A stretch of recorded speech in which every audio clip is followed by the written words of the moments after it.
Hello again, konnichiwa minasan. Today I'm here to give aku punya harapan untuk episod akan datang, which is episode 11. Tapi before that, I'm just gonna mention a couple of points which I think is pretty interesting with regards to this franchise that we have been watching to date, and especially we are coming up to episode 11 next week, and the final episode 12 of this core the following Sunday lah.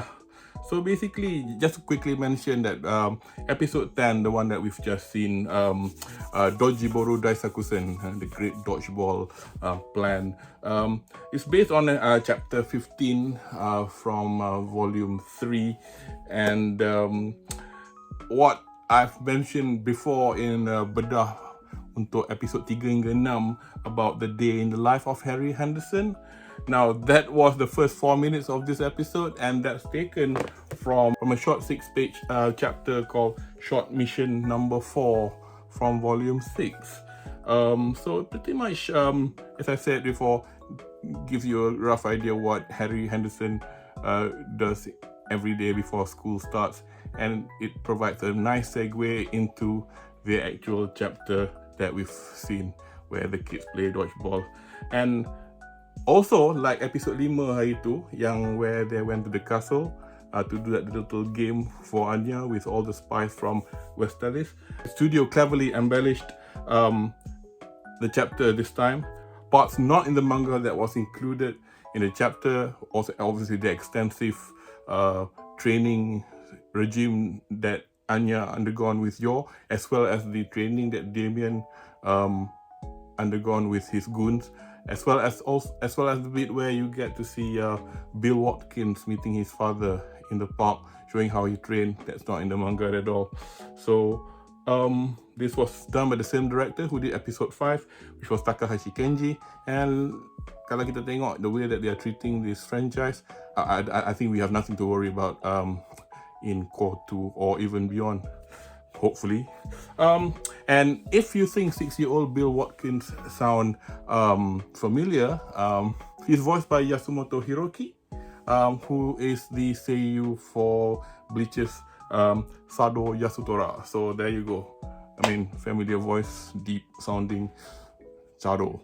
Just to also quickly mention, in just this past couple of months, there have been a few Japanese printed publications revolving around Spy Family, which is obviously part of the hype, and they were available at Kino kat KL itu, tapi macam cepat habis anyway. So anyway, one of it is the Spy Family animation first mission. This basically containing artwork on the character designs as well as the layouts. So basically that one was more for the anime, but the one that I'm interested in is the one by Shueisha. So basically this is a Spy Family Koshiki fan book, eyes only. Basically it's like a printed Wikipedia lah. I mean, if you go online, ada fan-made wiki, which is quite extensive anyway. So again, but this one is more manga oriented. So basically adalah, I mean, character profiles, blah blah blah, and then they show lah everything from interviews with the mangaka and even further information on the world building as well. And interestingly, what caught my eye in this is, other than seeing how much layered the world is, I mean, we could see that already from the anime, is that there is a section where it's how they spread out the story sections into 2 parts. Now, this publication was published pretty much along the time when they had published volume 9, which is the latest manga in Japan. The one in English is volume 7. But if you have this Shonen Jump or Shueisha Plus app, you can read it up to volume 9. So basically it's pretty up to date, including characters, as I said, from those chapters. But as I said, the story section, and they've divided into 2 parts, and the first part ends on chapter 17. So again, I know I've been harping on about this. let's hope it ends on 17 because it makes sense to me.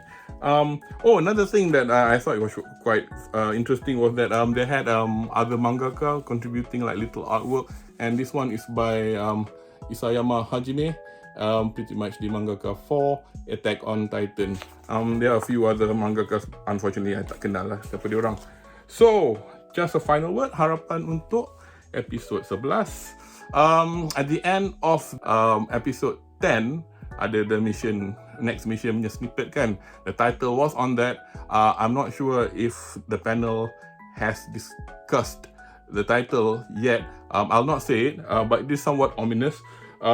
It should cover just chapter 16, where Anya goes to the place where Dr. Lloyd Forger, the psychiatrist, works. But for what reason? Kita tunggu. So this should end the score ideally, as I said earlier, chapter 17 for episode 12. But satu benda I baru perasan tadi, chapter 17 in the manga is very short. Now, as I've described before, we have a few unaccounted short missions. Now that they have dipped into side stories from the manga, there are two unaccounted stories which I think could fit very well in this last episode. Ni teori Yokohama aku, which is basically have this short mission. They've got two to choose from, so I'll just only say these two words. One is penguin, the other one is pain in the ass. So do this one, have the end credit sequence, and have chapter 17 after the end credit. Guarantee best. So, in the words of Nick, nantikan. So that's it guys. Ijo desu. Mata atau dek.